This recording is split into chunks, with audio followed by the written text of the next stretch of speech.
तहरीक फसाद ने पाकिस्तान की रियासत के ख़िलाफ़ ऐलान जंग किया है, पाकिस्तान की अवाम की तरक्की और खुशहाली के ख़िलाफ़ ऐलान जंग किया है, पाकिस्तान की खारजा पॉलिसी, पाकिस्तान के दूसरे मुल्कों से ताल्लुकात, उसके ख़िलाफ़ ऐलान जंग किया है।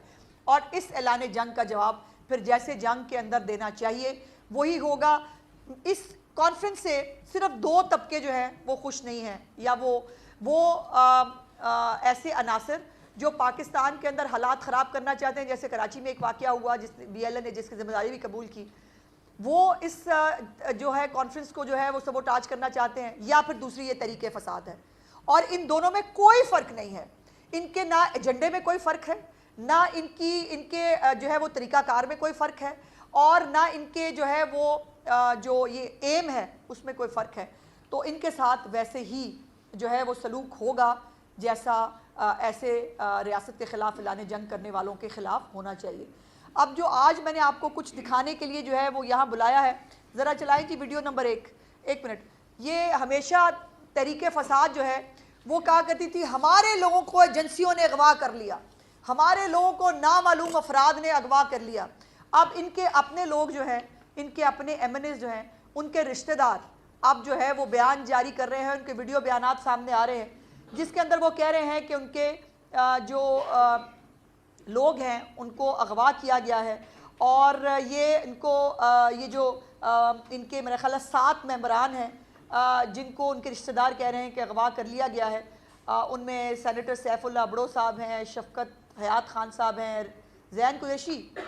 अगर शाह महमूद कुरैशी के बेटे पे एतबार नहीं है और शाह महमूद कुरैशी के बेटे को जो है वो PTI अगवा कर सकती है, तो फिर इससे आप अंदाज़ा लगा लें कि हालात कहाँ तक पहुँच गए। उसके बाद कसूर से लखवी साहब हैं, हाजी इम्तियाज़ साहब हैं, मंडी बहाउद्दीन से ख्वाजा शराज साहब हैं तौसा से, और जावेद इकबाल वड़ाइच साहब हैं रहीम यार खान से।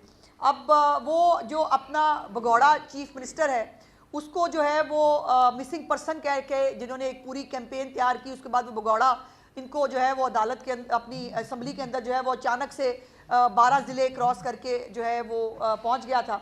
उन्होंने अपने ही कौमी असम्बली और सेनेटर्स के जो सेनेटर्स हैं उनको हब्से बेजा में रखा हुआ है।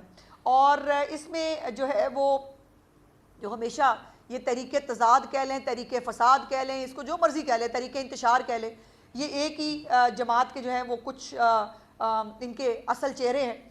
और जो जमहूरियत, आज़ादी राय और उसका नारा लगाते थे, उनका अपना घिनौना चेहरा ये है कि अपने ही लोगों को जो है वो अगवा करके उनको उनकी फैमिली से दूर रखा गया है। अब ये एक स्टेटमेंट है, ये जावेद वड़ाइच साहब के कज़न हैं और उनके बिज़नेस पार्टनर हैं, उनका एक वीडियो बयान है जिसके अंदर वो कह रहे हैं कि तहरीक इंसाफ की क़ियादत ने जो है इनको गायब कर दिया है। 8-10 दिन कबल खैबर पख्तूनख्वा की जो है वो क़ियादत ने मीटिंग के लिए उनको बुलाया था, मीटिंग के बहाने उनको बुलाया है और अब उनको जो है वो गायब कर दिया है। अब सवाल यह है कि ये जो नामालूम अफराद के ऊपर जो है वो इल्ज़ाम लगाते लगाते आज ये ख़ुद जो है वो नामालूम अफराद वाले हरकतें कर रहे हैं। उनको तो और तो किसी ने नहीं उठाया। अपनी जमात जो है जो जमहूरियत की चैम्पियन आज़ादे इज़हार राय की बात करती है, वो जो है वो कह रहे हैं हमारा कोई राब्ता नहीं है। ये ज़रा एक चला के दिखाएं जी, ये ज़रा सुने कि वो क्या कह रहे हैं। आवाज़ ऊँची कर। जावेद वड़ाइच मेरे अजीज और मेरे बचपन के दोस्त हैं। कुछ 8-10 रोज पहले उन्हें KP की PTI लीडरशिप ने एक मीटिंग के लिए बुलाया था। उसके बाद उनसे हमारा राब्ता मुनक़ता हो गया है, उनके फ़ोन नंबर बंद हैं। उसके बाद कुछ कानूनी मामलात की वजह से उनकी फैमिली को मुश्किलात का सामना करना पड़ा है। मेरी PTI की लीडरशिप से गुजारिश है कि अगर जावेद वड़ाइच उनके ज़ेरे निगरानी कहीं मौजूद है तो मेहरबानी कर अगला लगाएं जी, वो रिहा करें। अगला लगाएं जी। अब ये वो अपनी पार्टी से कह रहे हैं हमारे बंदे छोड़ दें। लगाएं जी। मेरा नाम मुताबिक जो है सारा पिंड में मिलान का टारगेट डिस्ट्रिक्ट में पार्टी में बैठा पिछले 15 तो 20 साल का 18 साल के दरमियान अजीम शाह साहब को मिला, बहुत अच्छा ताल्लुक है। और पीछे अजीम शाह साहब पार्लियामेंट लाजिम के नीचे अपनी फैमिली के नाम है, उन्होंने मेरा राब्ता से उन्होंने फैमिली के नाम है, उन्होंने मेरे दसिया बिना PTI की तरफ बहुत ज़्यादा दबाव है।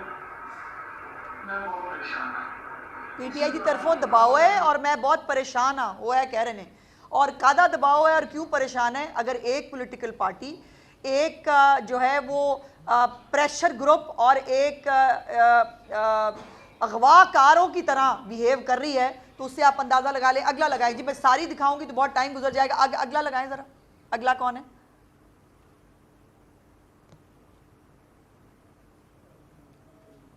और वो अपनी पार्टी से और वो गुजारिश कर रहे हैं कि हमारे लोगों को आपने हब्से बेजा में रखा है, हमारे लोगों को आपने अगवा किया है, बराए मेहरबानी उनको छोड़ दिया जाए। ये हो गई, अगली लगाएं।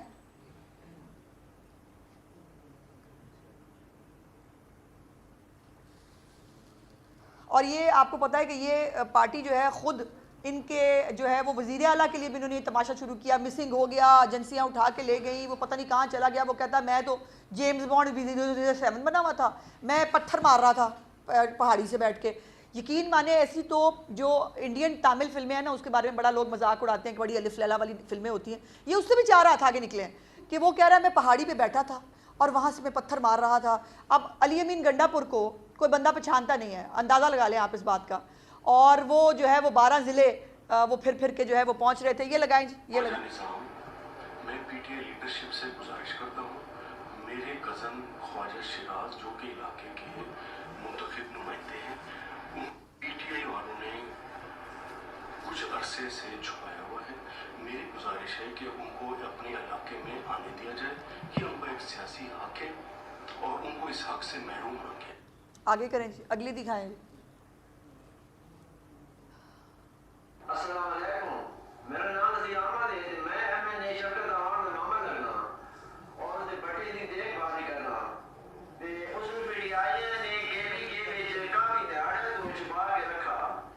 मेरी सारे नाल गुजारिश है कि सारी आवाज़ पीटीआई की क़यादत को पहुंचा दे ते मेरे भांजे को वापस जमाल का सारी मदद करो। ठीक है, आखिर पीटीआई ये चंद जो है वो टेस्टिमनीज़ हैं। ये वो लोग हैं जो अपनी फैमिलीज़ के लिए परेशान हैं, अपने दोस्त अहबाब के लिए परेशान हैं। और आप इनकी बढ़ के सुने, टीवी पे बैठ के कहेंगे हम सब मुत्तहिद हैं, इमरान खान की लीडरशिप के नीचे जो है वो सब जो है वो और हमारे नंबर पूरे हैं, हमें कोई प्रॉब्लम नहीं। और ये इस तरह से पिन पॉइंट करके अपने खुद के एमएनएज़ और सेनेटर्स को जो है वो इस तरह से अगवा कर लेना, इनकी अपनी जो हालात हैं उसका पोल खोल रहा है और ये साबित कर रहा है कि ये फाशिस्ट जमात अपना एजेंडा टो करने के लिए किसी भी हद तक जा सकती है। अब मुझे समझ नहीं आ रहा कि ये जो बेचारों का रोना धोना है इसकी गुजारिश किससे की जाए। स्टेट को, जो पाकिस्तान के इदारे हैं, उन सबको इसका नोटिस लेना चाहिए। इन लोगों को जो ये एमएनएज़ सेनेटर्स, इनको याद है नहीं कि क्या करते थे, भेड़ बकरियां हैं, इनको जो है वो हब्से बेजा में रखा जाता है। ये क्या कर रहे हैं? और इनको जो है वो अगर जो अभी तो ये जो फैसला आया था मखसूस नशिस्तों वाला भी, जिसके अंदर पीटीआई ख़ुद जो है वो फरीक भी नहीं थी, लेकिन वो दोबारा फ्लोर क्रॉसिंग की जो इजाज़त दी गई, उन लोगों को कहा जी ठीक है आपने जो जमा कराए थे एफिडेविट्स वो दफ़ा करें, छोड़े पर हम उनको भूल गए, आप पीटीआई में जमा हो जाएं। अब नहीं लोग जाना चाहते पीटीआई के, तो आप उनको अगवा कर लेंगे। अगर लोग पीटीआई का जो है वो एजेंडा टो नहीं करना चाहते, और आपके फसाद से मैं ये बता दूं, जितने भी मुहब्बल वतन लोग हैं, वो एमपीएज हों, एमएनएज हों, ख़ास तौर पर अब जो कल रेड लाइन क्रॉस की है, कल की है सही रेड लाइन क्रॉस, कि आप एक मुल्क, एक स्टेट जो अपने मुल्क के अंदर दूसरे मुल्कों को लाकर, और कल आपने देखा कि वज़ीर आज़म पाकिस्तान जो है वो इस्लामाबाद का जो है वो टूर ले रहे थे, खूबसूरत जो है वो वहाँ पर प्लांटेशन की गई है, लाइटिंग की गई है, सजाया गया है ताकि लोग हमारे मुल्क में आएँ, आकर जो है वो इस मुल्क को खूबसूरती को देखें। और ये करना चाहते हैं कि मुल्क में दंगा फसाद हो, मुल्क के अंदर हालात ख़राब हो, और पाकिस्तान के अंदर जो बैरूनी सरमायाकारी आ सकती है, पाकिस्तान की खारजा पॉलिसी जो बेहतर हो सकती है, पाकिस्तान की आम आवाम को जो महंगाई में कमी हो रही है, पाकिस्तान की आम आवाम को जो दवाई मुफ्त मिल रही है, उनके लिए अस्पताल नए बन रहे हैं, उनके लिए अपना घर अपनी छत स्कीम आई है, उनके लिए जो है किसानों को कार्ड्स मिल रहे हैं, उनके लिए ट्रैक्टर स्कीम आ रही है, मतलब नेम इट, आईटी यूनिवर्सिटी आ रही है, मरियम की दस्तक का प्रोग्राम बहुत तेज़ी से आगे बढ़ रहा है। ये तमाम चीज़ें जब हो रही हैं और आप इन सब के बीच में रुकावटें हायल करना चाहते हैं, वो भी सरकारी वसाइल के साथ, तो मैं सिर्फ जो है वो ये मेरी गुजारिश होगी कि ये तरीके फसाद के एजेंडे से बाज रहे। रियासत जितनी रिस्ट्रेन का मुजाहरा कर सकती थी ना, वो कर चुकी है, और अब पाकिस्तान के मुफाद के ख़िलाफ़ जो ऐलान जंग है उसको ऐलान जंग की तरह ही लिया जाना चाहिए, और जंग के अंदर हम तमाम मुहिब्बुल वतन पाकिस्तानी एक साथ हैं। वो PTI के MNAs MPs भी हों, वो पाकिस्तान के अंदर फसाद के हक़ में नहीं हैं, और ये अब लाइन जो है ये डिवाइड अब लाइन करनी पड़ेगी। जो PTI के लोग हैं, जो उनके वोटर्स हैं, वो बच्चे यंगस्टर्स जिनको इस्तेमाल किया जाता है भेड़ बकरियों की तरह, जिनको यहाँ लाकर जो है वो टीयर गैसिंग के लिए और उसके डंडे खाने के लिए छोड़ दिया जाता है, खुद सारे जो है वो किसी तय खाने में किसी AC वाले कमरे में घुस के बैठे होते हैं।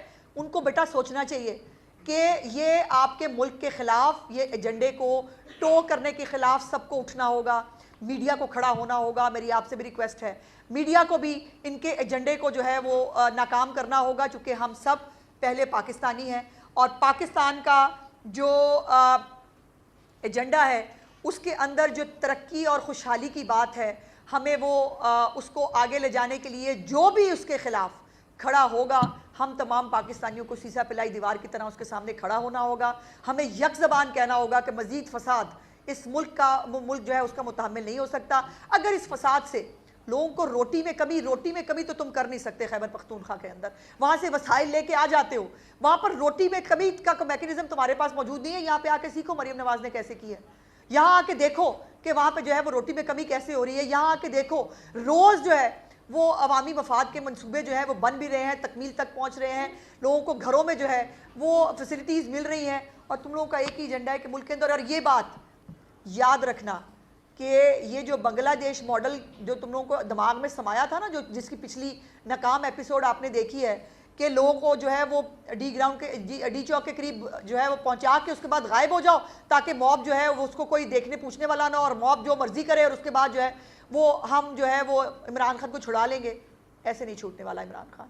और जो ये जिसने भी प्लान किया है ये दोबारा से 15-16 तारीख को फसाद करने का, उसने अपने पैरों पे कुल्हाड़ी मारी है। और ये जो बेचारे गरीब हैं जिनके लोगों को अगवा किया गया है, इन लोगों को जो है रियासत को, इन मुअज़्ज़ज़ MPAs MNAs सेनेटर्स, इनको रिहा कराने के लिए जो भी इक़दामात हो सकते हैं वो ज़रूर उठाने चाहिए।